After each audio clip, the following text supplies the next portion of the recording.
Hi, Mama. Today, I want to talk to you about something that can feel really confusing for many mothers: the experience of loving your baby deeply while also struggling with parts of motherhood. This is called ambivalence, and it is having these two feelings at the same time, holding two emotions at the same time. And motherhood is full of moments like this. You can feel this overwhelming love for your baby and still feel like you want your old self back. You feel exhausted about everything around you.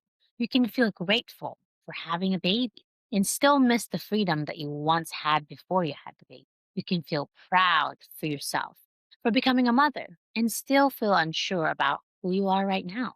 But because society often presents motherhood as something that should feel joyful and fulfilling all the time, many mothers feel uncomfortable admitting these mixed emotions. They start to think to themselves, well, if I say this out loud, people will think I don't love my baby. If I say that this is hard for me, they're going to say, well, I chose to have a baby. But the truth is, ambivalence is incredibly normal.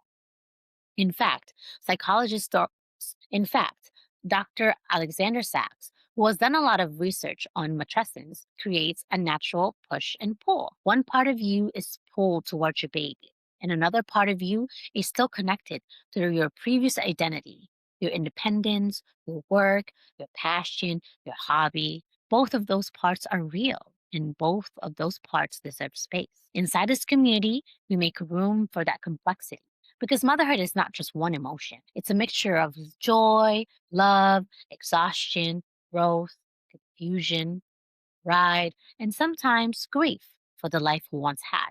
And when mothers understand that this push and pull is a normal part of matrescence, they often feel a huge sense of relief.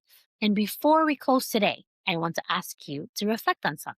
Have you ever experienced two emotions about motherhood at the same time? Like you feel joyful about your baby while also feeling overwhelmed about the responsibility of taking care of a baby. If you feel comfortable sharing details, share as little or as much as you'd like. Because when mothers hear each other say things out loud, it reminds us that we are not alone in this experience. And that is exactly what this community is for. I'll see you later.